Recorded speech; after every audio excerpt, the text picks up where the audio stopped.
Hello everyone and welcome to this section. In this section, we're going to again use our multi-layer perceptron network to classify cancer into malignant or benign. Okay, this is kind of more practical application. Again, it has nothing to do, or it's not related to self-driving cars per se, but it's very important. Kind of give you a sense of how to perform classification on actual real-world problems. And then afterwards, we're gonna use like more advanced convolutional neural network to classify traffic signs as we move forward. All right. Okay, so let's take a look at the code. So the first step is we're gonna import pandas as PD, import NumPy as MP, matplotlib, and Seaborn, which is kind of all the libraries that we used to. Okay, you guys are experts by now. And the next step is what we're gonna do. We're gonna import again TensorFlow.keras. We're gonna import all the sequential to build our network in a sequential form. We're going to import all the dense function to create our fully connected artificial neural network, and we're going to import the min-max scaler to perform all the feature scaling, or just to perform normalization to make the inputs range from 0 to 1. All right, let's run that part. Okay, the next step is what we're going to load. We're going to load what we call cancer data. Okay, very simple. We just we get a sample from a tumor. And that tumor, from the images, we can extract some features, like for example, mean perimeter, the radius of the cell, and so on. And from this information, we can specify if our cancer is malignant or benign. When we say malignant, that means like the cancer is, or the tumor is cancerous, which means it's spreading across the body. Okay. When we say the tumor is benign, that means it's kind of a good case, or a good like a tumor. It just yes, it's a tumor, but it's it's not growing. Okay, which is the patient's kind of safe per se. All right, this is very important because now we need to intervene to actually save the life of the patient. All right. So what we're gonna do here is we're gonna use from sklearn.dataset. We're gonna import load breast cancer dataset, which is kind of dataset. It's very common. A lot of people in in the machine learning field use this dataset to classify for classification. What we're gonna do is again take a kind of a sample, an instantiation to load the data, so that we're gonna have cancer data, and that will be our data. All right, that we're gonna be working on. All right, so we're going to create a data frame. So we're going to perform pd.dataframe. And then what we're going to do here is we're going to create our data, okay, and our target data, which is our target class, when we say 0 or 1, if it's malignant or benign. And then we're going to simply append the columns from the feature names along with the target class. And that will return simply our df cancer, our data frame, df_cancer. Let's run it. And let's take a look at it. So df_cancer.head, that will give us what the data actually looks like.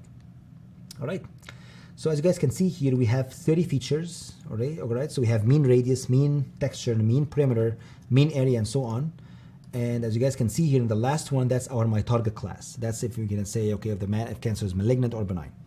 So in this very simple example, what we're gonna do is we're not gonna use the entire data set. We're just gonna use the first two columns. Let's assume that our data is, for example, here we just selected actually two columns. We can select the mean radius and mean texture, all right? So simply we selected the mean radius, mean texture, the first two, along with the target class. Again, it's very simple application, just to perform kind of a binary classification. We're not gonna use the entire data set, okay? We're just gonna use our first two columns, all right?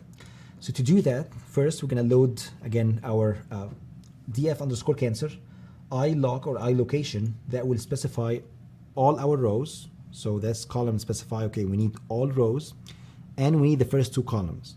The first two column indices are simply 0 and 1. That's why here we specify we need 0 and 1, all right? And that will return our x, okay? So x simply has two values right now, all right?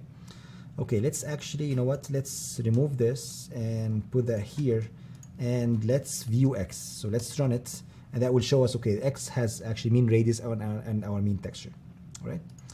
Y is df_cancer target. So here we're gonna just load our target Y, and what we're gonna do as well, let's go here and let's view Y. So let's view Y. That will show our target class, either 0 or malignant or benign. All right. Okay. Let's do again our train test split.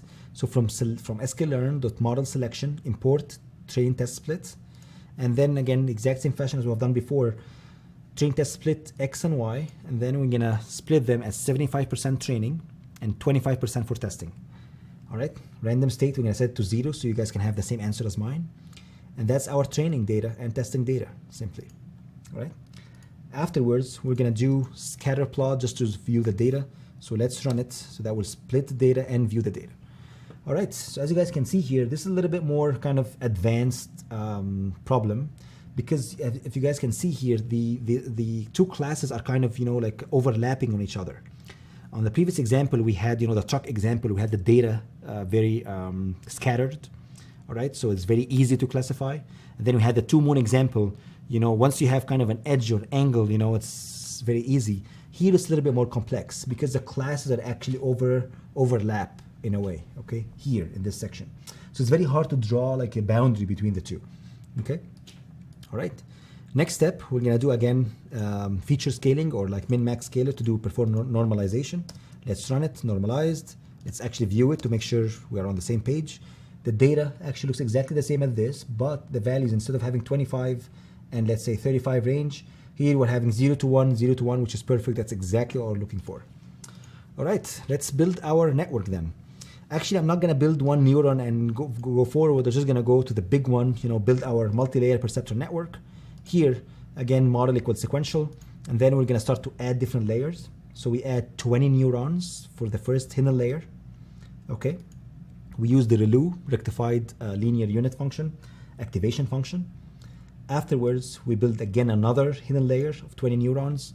And then afterwards, that's my output. We use a sigmoid function again because we need to specify which class we're gonna have, either 0 or 1.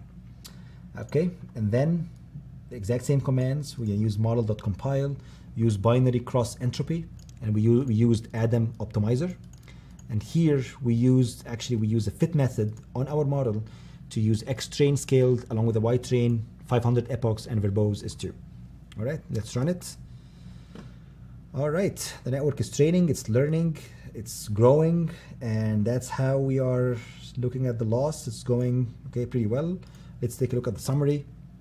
Again, here we have the first one, we have our 20 neurons, okay, and we have mainly two inputs. So we have 60 parameters, and then we have 420 parameters, and then the output we have 20 weights and 1 neuron at the end. So the total parameters are 501, which makes sense. We're gonna use model.predict, that will predict our class, and then afterwards, actually that's for if we're gonna use support vector machine classifier, but here we're not gonna use support vector machine classifier. Here we're gonna use just artificial neural network basically. Let's run it. That will plot our confusion matrix. So we misclassified 4 samples along with 14. We correctly classified 49 samples and 76. Okay, let's plot the classification report. We reach 89%, pretty much precision. All right, so let's take a look at how can we plot our boundaries. So again, here we're just gonna use our X train scaled and Y train data. Again, the exact same stuff that we have done before, mesh grid along with a contour to plot our data along with our classes. So if you just plot this, we're gonna show you, okay, that's pretty much our boundary. And that's kind of, the points that have been misclassified, which is green in a red, basically zone or red area. Okay, that's during training. Here, if you want to show the weights and biases, and here, if you want to show the actual testing values. So that's what you guys can see here. That's pretty much the misclassified data points. And that's again, one misclassified point for the red, for example. And that's pretty much all the boundary that we draw in this case. All right, obviously we can take that basically data set a little bit step forward to, instead of using just 2 columns, we're actually going to use the whole entire data set. We can change again number of hidden neurons, we can change number of layers, and so on. And that's pretty much all I have for this section. I hope you guys enjoyed it, and see you in the next section.